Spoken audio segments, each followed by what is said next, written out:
Hello, my name is Ted today, and I'm a recovering alcoholic. I'm here to read this book, the Daily Reflections book for February 7th, I think, 2026. It's called A Path to Faith. True humility and an open mind can lead us to faith, and every AA meeting is an assurance that God will restore us to sanity if we rightly relate ourselves to Him. That can be found in the 12 Steps and 12 Traditions book on page 33. My last drunk had landed me in the hospital, totally broken. It was then that I was able to see my past float in front of me. I realized that through drinking, I had lived every nightmare I had ever had. My own self-will and obsession to drink had driven me into a dark pit of hallucinations, blackouts, and despair. Finally beaten, I asked for God's help. His presence told me to believe. My obsession for alcohol was taken away, and my paranoia has since been lifted. I am no longer afraid. I know my life is healthy and sane. Period. The end of the reading.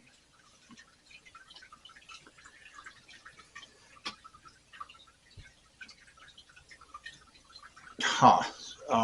Let's see. It's still kind of early in the month. Let me say again, I was away for several months, and now I'm back. And I started reading this for everybody on YouTube here again yesterday, and that started with a rallying point. And I like to think that these books are put together in a way that, well, at least this book in particular, I do believe this is an AA book. Alcoholics, right here on the copyright page. Alcoholics Anonymous, and excuse me. This is AA General Service Conference approved literature. So this particular book, I do believe, is set up that with the 12 steps of Alcoholics Anonymous,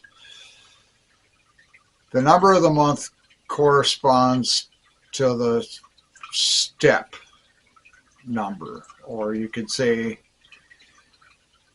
it's February, the second month, so this book is generally speaking about second step stuff for the second month, which is February.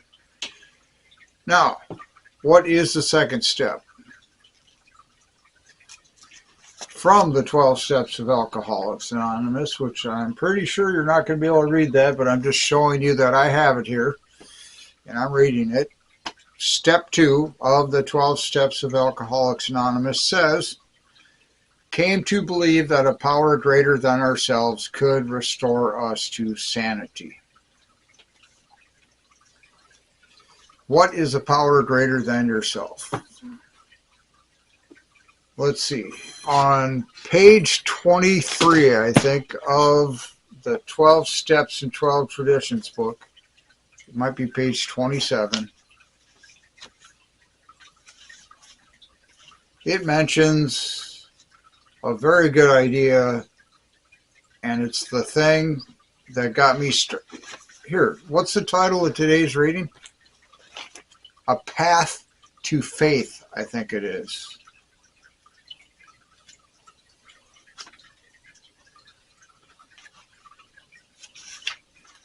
Yes, today's February 7th reading from the Daily Reflections book is A Path to Faith.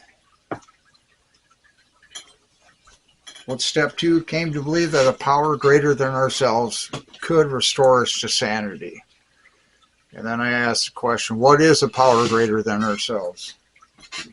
If you recall, I don't know if you're a recovering alcoholic. The way I recall, my drinking, at some point very early on, it like flipped some kind of switch in my brain, and I went from being not having any idea about alcohol at the earliest of times to then being exposed to it and consuming it, and then becoming sick from it. And then the next opportunity to drink it, I did it again. And then I just did it again and again and again. And eventually, like I say, somewhere early on, like some switch was flipped from, maybe it was even earlier, but at any rate, I have determined I am an alcoholic. And so for my own definition, I'm allergic to alcohol. When that stuff gets in me, it just sets up a, well, I'm allergic to it, and I break out in craving for more alcohol. It doesn't matter how much more. It needs to always be more. Anyways, so let's see. Step 2, came to believe that a power greater than ourselves could restore us to sanity. Page 27. Well, so I didn't, let's see, what was I getting at here? That the addiction, that craving, I like to call it the monkey on my back. That thing couldn't ever be satisfied. That compulsion, overwhelming compulsion to drink, out of control. I had no power. I was defenseless against that monkey. That monkey, my addiction, was making the choices for me. And I just kind of went along for the very drunken ride. Of course, the monkey never suffered the consequences like I did. So there's some level of like hitting bottom or desperation, or once you finally understand what a problem you're just stuck in the midst of. And if that's alcoholism, I found out I can't stop drinking this stuff. I guess they call it the alcoholic paradox. If I don't get a drink, I'm going to die. But if I have a drink, it's going to kill me. That kind of thing. So that monkey never suffered the consequences, and it just kept me drinking until I utterly destroyed my life. Maybe not utterly, almost, just a peg away from being completely destitute. But close enough to know I didn't want to get any deeper in this hole of alcoholism. So that's step 1 and 2. Well, step 1, powerless over alcohol. And then having an unmanageable life.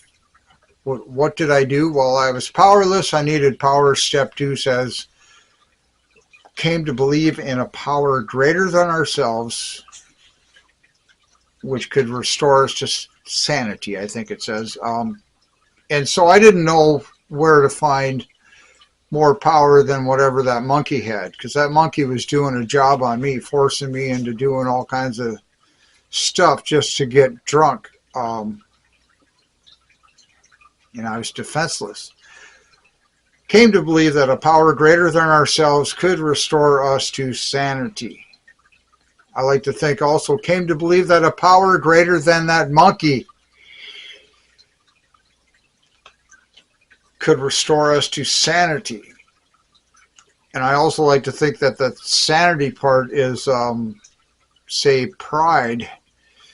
And what I get restored to is humility. And I don't have to be number 1 anymore, or have some shortcoming in my head where I feel I'm not number 1 and I deserve to be number 1 and everybody else must suffer. You know, and so that's part of the insanity that I had with the alcoholism and the lack of power. So where did we get this power? How do you get a power greater than yourself, a power greater than that monkey, a power greater than your addiction, a power greater than your ego, a power greater than your pride? I believe here in this book, the 12 by 12, the 12 Steps and 12 Traditions book, on page 27, it mentions that you could just use the AA group about you as the power greater than yourself,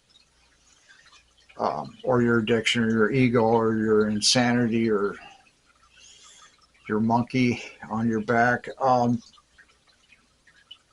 And why? I'm looking over here because I got it pulled up on another computer. Something about this, I believe. I should have made a better point of my notes here, I guess. Typically, I never have any notes or any kind of anything. It just comes off the top of my head.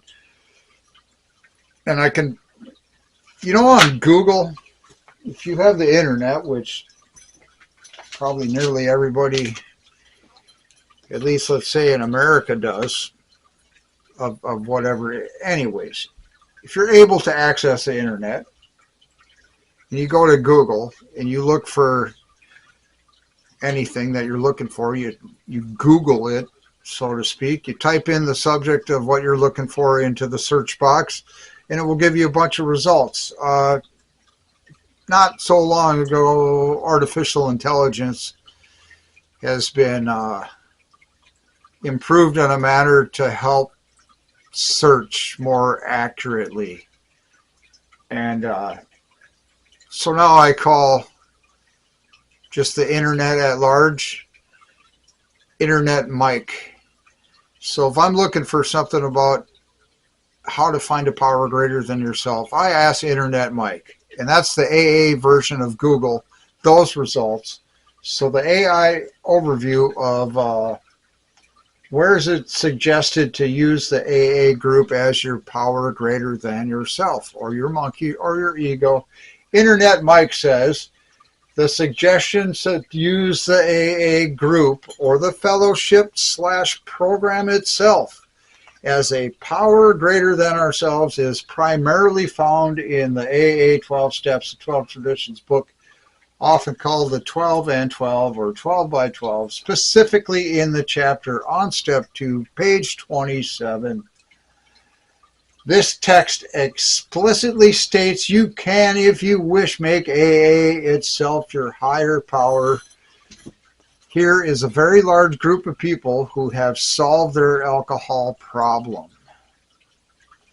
In this respect, they are certainly a power greater than you who have not even come close to a solution. Surely you can have faith in them. Even a minimum of faith will be enough. And that saved my life. There's a lot of different things, and everything together in a wonderful soup really saved my life. But AA, because I was actively killing myself with alcohol, and I couldn't seem to stop. My life was unmanageable. I was powerless over alcohol, and I had to do something, and the thing I had to do was come to believe that a power greater than that addiction could restore me to sanity. Part of the insanity I mentioned was the ego stuff and everything, but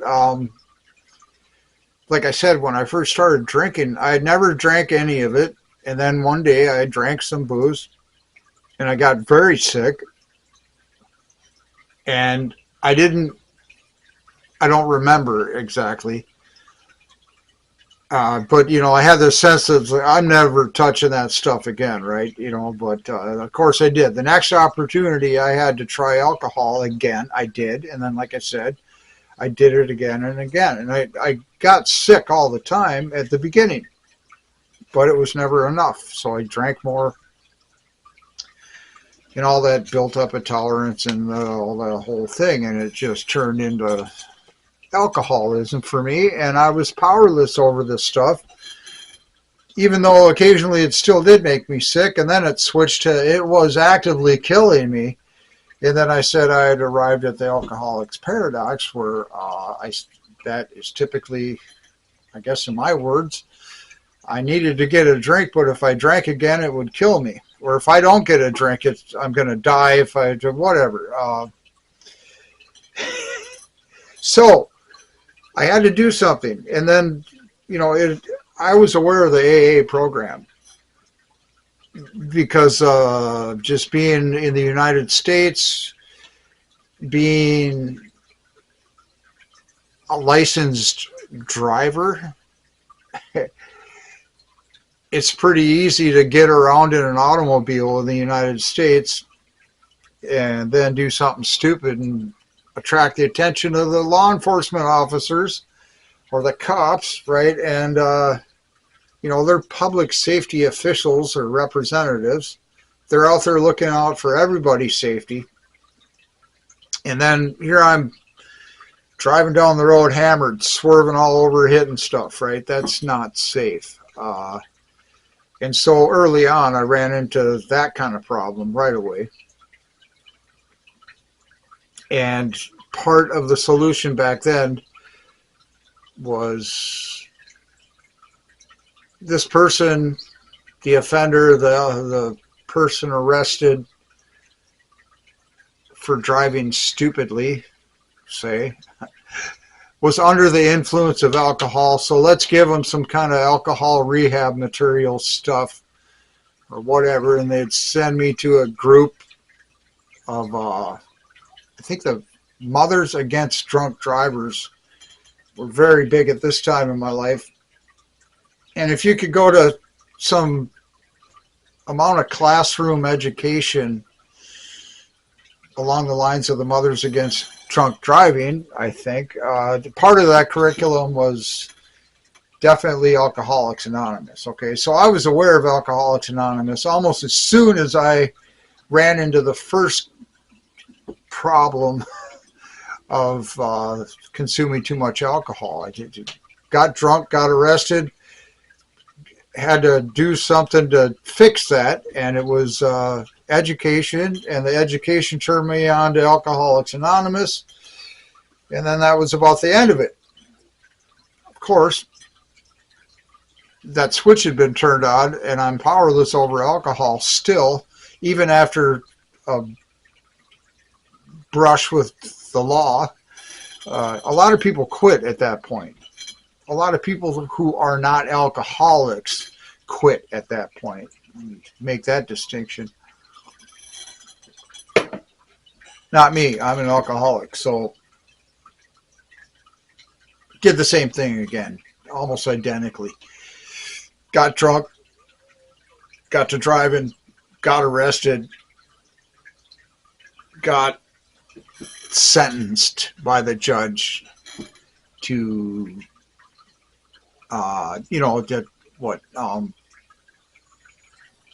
all this heavy stuff, but we're going to put that on hold if you complete another bout of educational stuff or something and pay a hefty fine, I believe, something like that. It was still pretty much just barely a slap on the wrist compared to what they do these days, I guess. So, what am I saying here? The powerlessness and the quitting, that didn't happen. Did the same thing again. Ran into all these legal problems, which were really pretty mild compared to what I have also experienced because of alcohol in the area of legal problems. What was I trying to get at? I forget. Power greater than yourself. Let's get back to the book here. Enough about me. What's it say? February 7. Oh, A Path to Faith.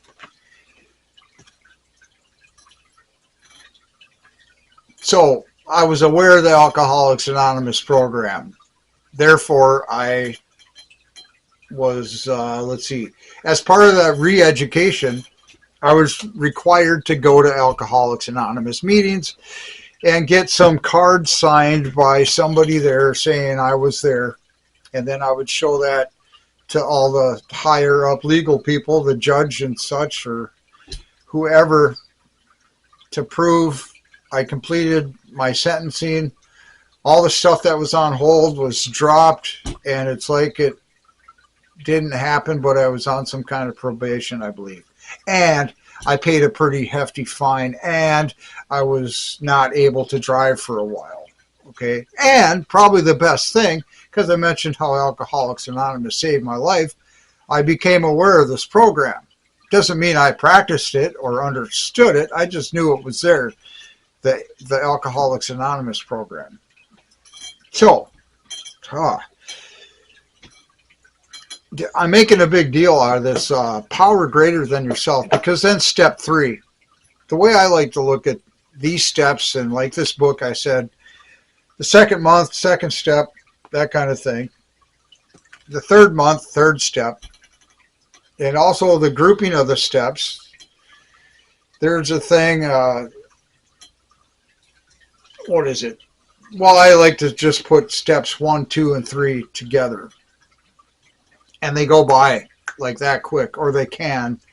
And I don't want to get into all the pace of how you should be completing these, what it actually means to complete a step, but let's see, came to believe that a power greater than ourselves could restore us to sanity. And then step 3 says something interesting that I didn't want to hear.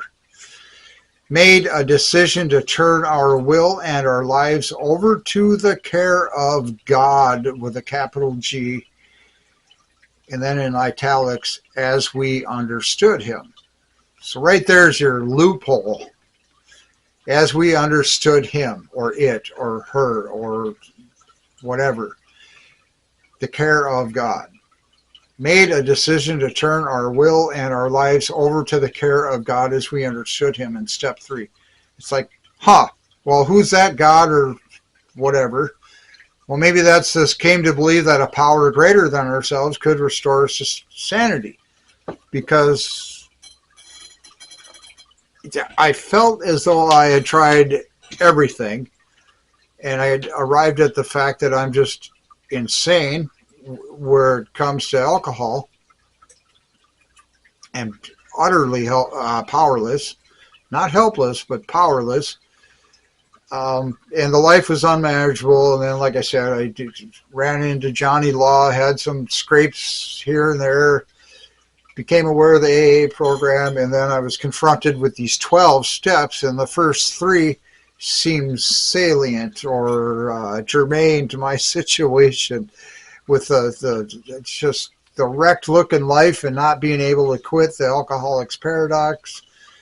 And I had no idea what or who this God thing was, so I was immediately, like in this other category I felt, were like, well, this is for the fruitcakes and the Bible thumpers and the Jesus freaks. This isn't going to work for me. I'm a scientist. I deal with measurable, tangible numbers and stuff that you can actually count on.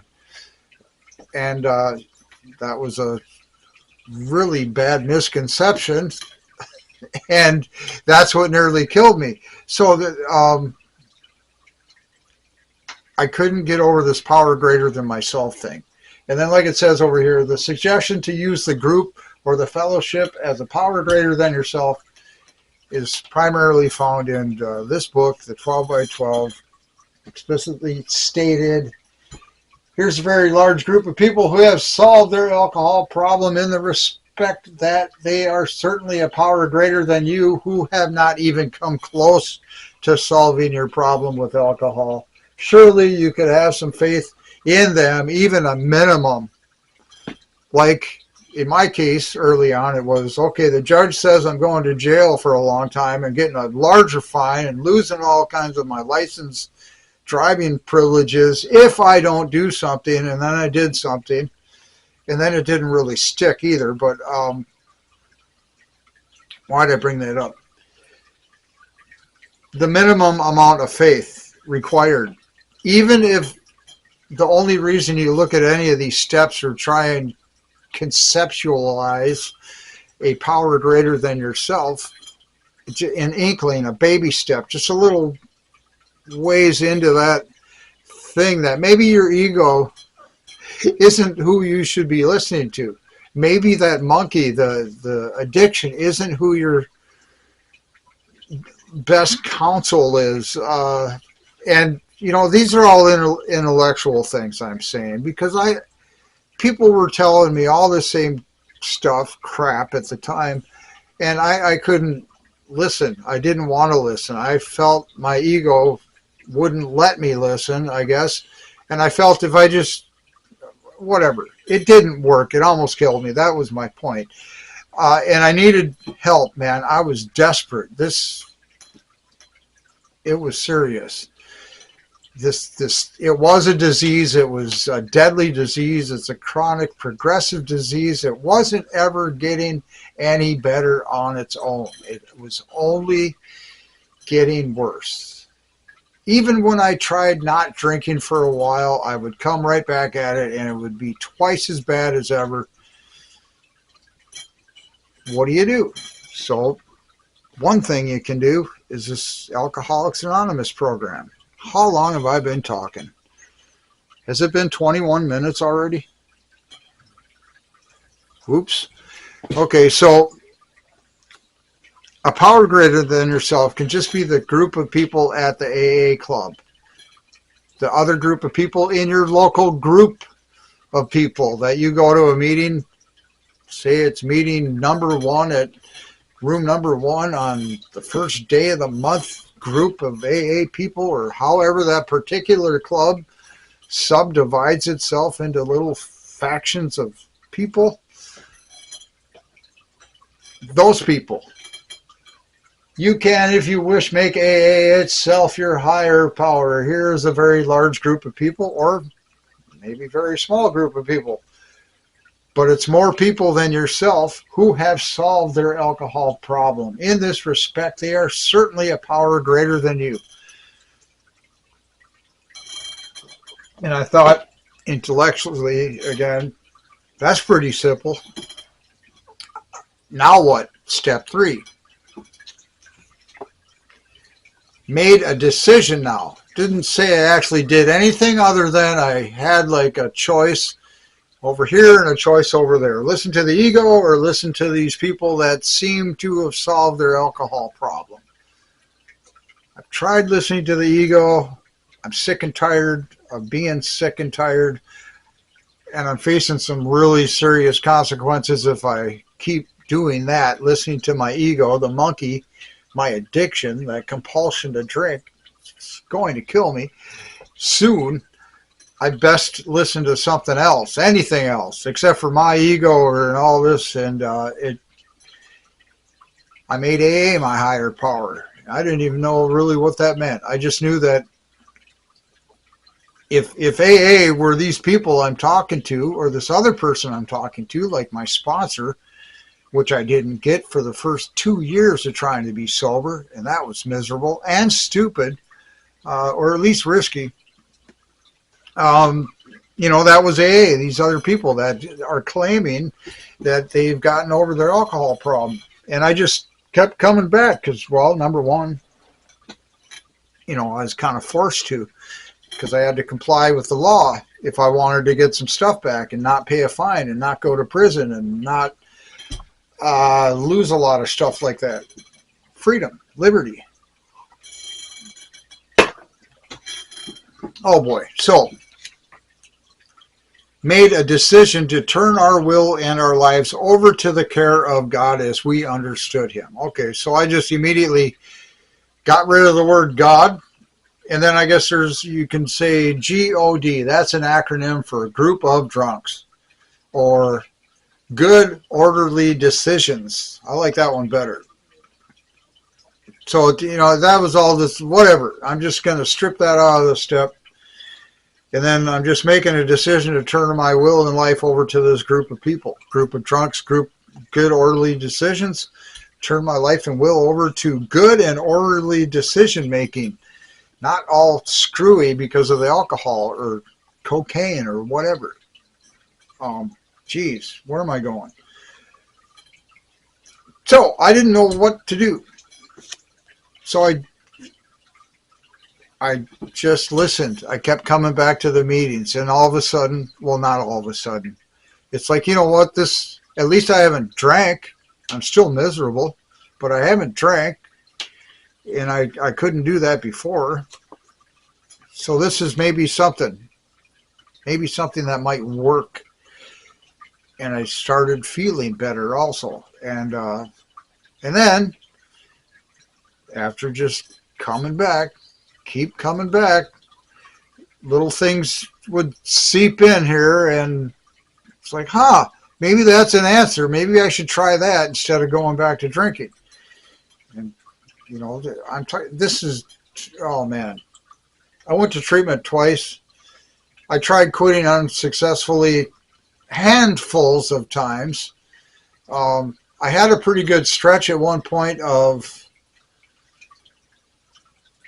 I can't even say that, really. Well, whatever, a very short period, 1 month, and then right back to almost killing myself, out of control for what it was ridiculous. I'm an alcoholic. I've thoroughly convinced myself that I have a problem with alcohol if I consume it. If I don't consume it, it's not a problem. So that's fairly easy to do. May not seem that way because of the monkey and the old programming and the thoughts and all that. That all gets worked on through these 12 steps. Think of all the crazy thoughts you have, and there's only like 12 little things you need to kind of get a handle on this stuff and get over your addiction to really anything if you apply yourself. I'm not a doctor. I'm not a counselor. I'm not a psychologist. I'm not giving you advice on how to fix yourself. Well, that actually, I'm giving you my story about how I fix myself, or seem to arrive at something that's more helpful in my life. It's fixed alcoholism is quite a grand claim. I don't think it's possible. That's what they say. So it's in remission though, and it's gratefully, happily in remission. That what's it say here?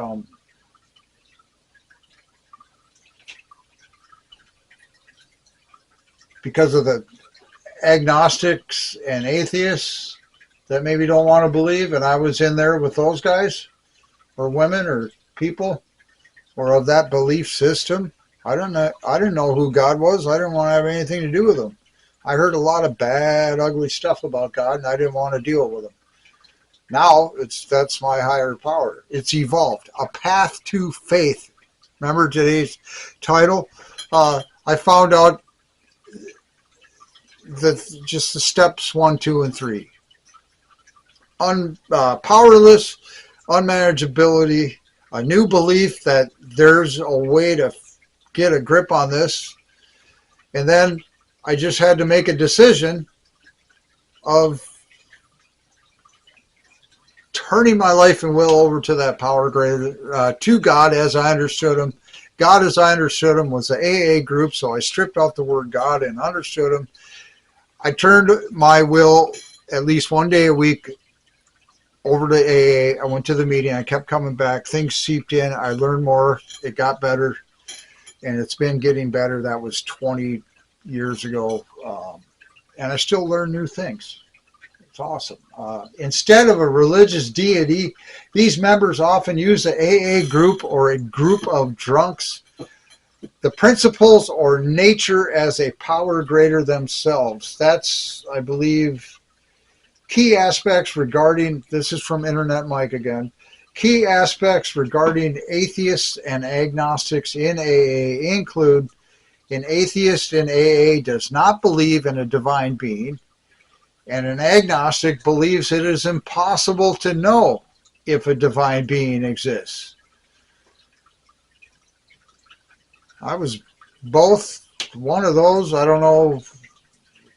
That was my mindset, though. And the great thing, what's the tradition, the third tradition?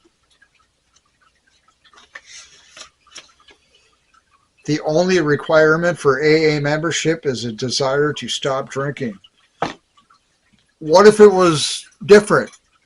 There's a great chapter on that in this book. What if it wasn't, and it was more complex than just a desire to stop drinking? It doesn't even say you need to stop drinking. It just says you have a desire. It's a vague thought. Maybe I want to quit drinking. Maybe I should quit drinking. Maybe stopping drinking would be better than it is now. And then you just keep drinking. And a lot of people do that also. I did it. I was fulfilling a legal requirement and going to the meetings and doing this and then drinking too also. In addition, early on. Now I don't drink at all. Thank God. That's just, I was looking for this, what did it say? That compulsion was lifted.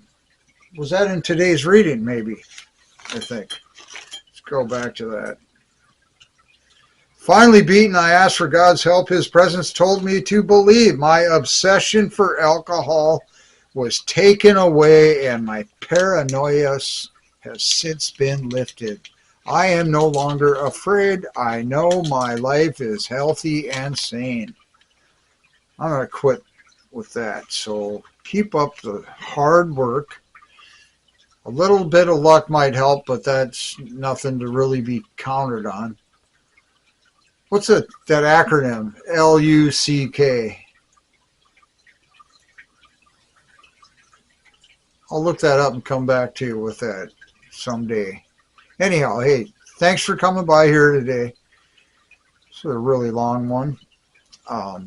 We'll see if the internet will even accept it, because I'm not a technologically driven person. So thank you for coming here. I'll get back with you later. Goodbye.